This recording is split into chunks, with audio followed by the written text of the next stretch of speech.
On top of all this, the biggest fraud ever perpetrated in America is going on right now, facilitated and accelerated by the Trump administration and implemented through a massive, semi-covert climate denial fraud operation and a twinned, massive, semi-covert dark money political corruption operation.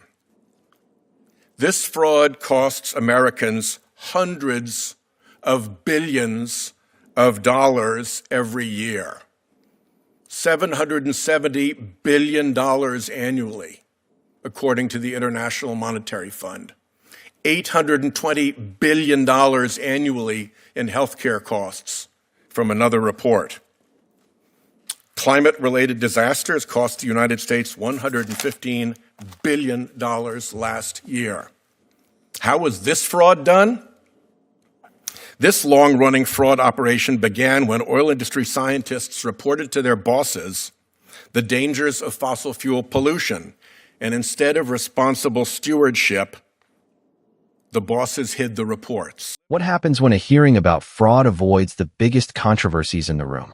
When outrage is selective, facts are partial, and accountability is pointed in only one direction. Today's hearing on Minnesota claims to expose misconduct, yet leaves untouched the violence, the federal overreach, the courtroom rulings, and the institutional breakdown dominating national headlines. It raises serious questions, but avoids others just as serious. Who decides which facts matter, which timelines count, and which failures are conveniently ignored? This is not a speech fueled by ideology. It's a challenge to consistency. Because real oversight doesn't look away, it looks straight at the full record, no matter where it leads. What a strange thing it is to have a hearing about Minnesota that doesn't address what's on the front pages of every newspaper about Minnesota: the violent and unwelcome federal occupation of its largest city by the chairman's political party, an occupation that has already caused the deaths at federal agents' hands of 2 American citizens and left many more injured, and that is roundly criticized by law enforcement leaders, including those in Texas, as unprofessional and dangerous. That may explain why elected officials in Minnesota have something better to do today. No mention today of 100 violations by agents there of federal court orders. No mention of the sacking of the vain little commander of that operation. No mention of the venomous lies told by Secretary Noem about the shooting victims without investigation or sympathy, as their bereaved families grappled with grief at their deaths. I've done law enforcement briefings, and Rule 1 is to tell the truth.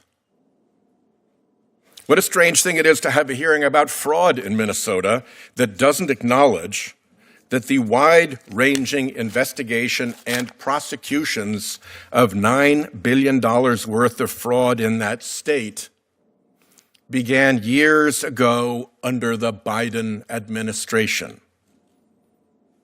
No mention of the fact that the current administration drove out the career prosecutor leading those cases when it demanded he investigate the victim of an ICE shooting, not the agent who did the shooting.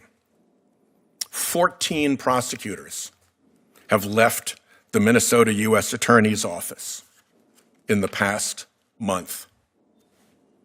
And what a strange thing it is to have a hearing about fraud that doesn't look at the colossal fraud perpetrated by this administration.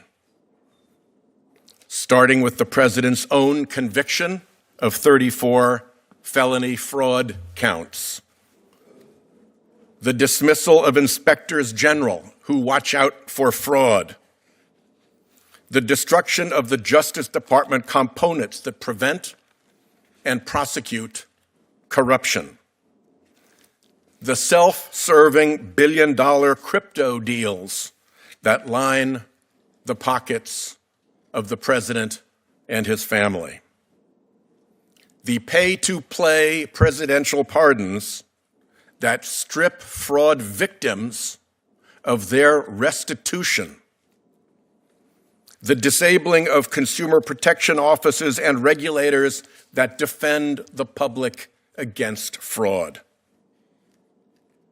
It is a carnival of fraud and self-dealing.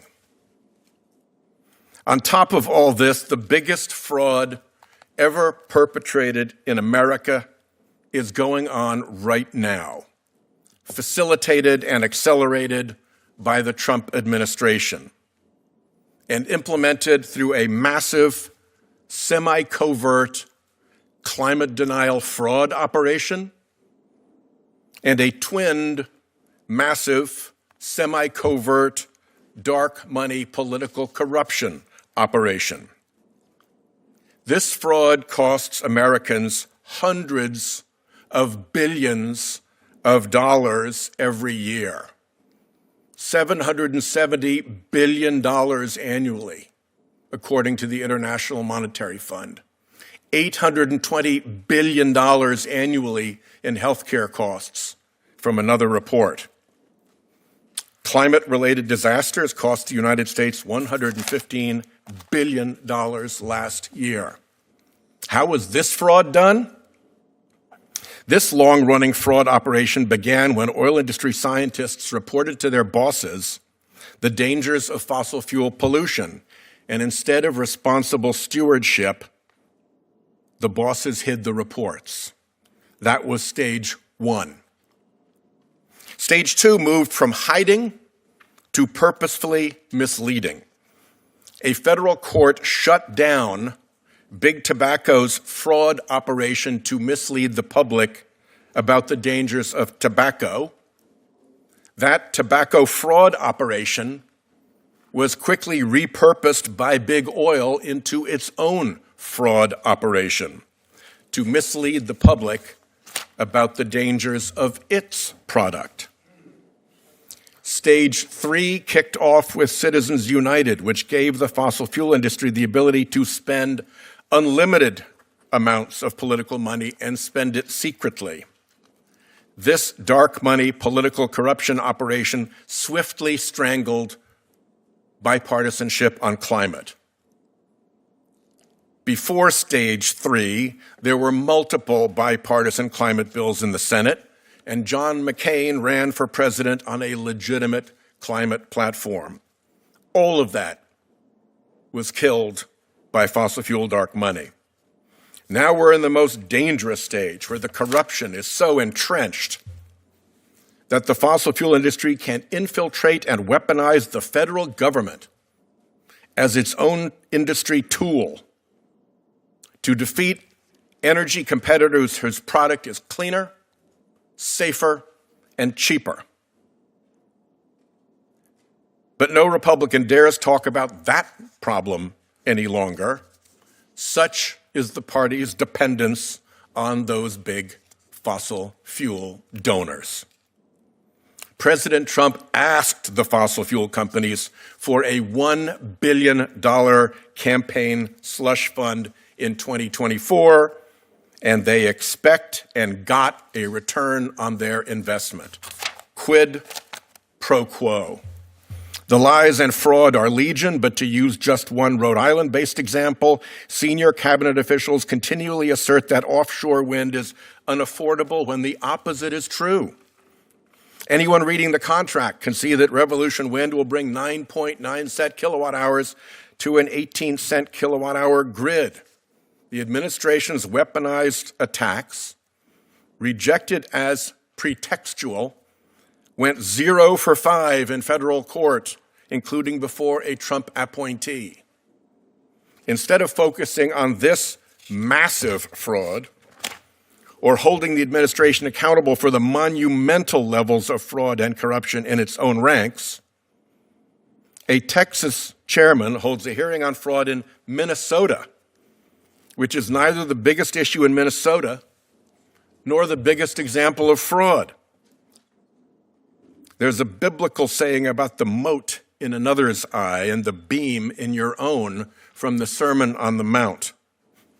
Why beholdest thou the mote that is in thy brother's eye, but considerest not the beam that is in thine own?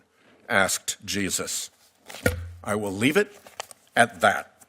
While the hearing spotlights fraud in Minnesota, it largely ignores the larger, ongoing issues shaping the state and the nation. Violence in Minneapolis, federal overreach, and law enforcement warnings are barely mentioned. Career prosecutors leaving, court orders ignored, and families grappling with grief go unaddressed. Meanwhile, nationwide, massive fraud and corruption continue, from mismanaged federal programs to dark money operations influencing policy and climate decisions. These issues aren't partisan talking points. They are systemic failures that cost Americans hundreds of billions every year. Oversight isn't selective. True accountability examines every thread, not just the ones that fit a preferred narrative. It requires transparency, integrity, and the courage to confront uncomfortable truths wherever they lead. This hearing is a reminder. If we are serious about protecting the public, we must look at all of it, not just the pieces that make a good headline. Real reform begins with full scrutiny, honesty, and action. The truth doesn't bend to convenience. If oversight fails the public in one place, it risks failing everywhere. Watch, question, and demand accountability, every time, everywhere.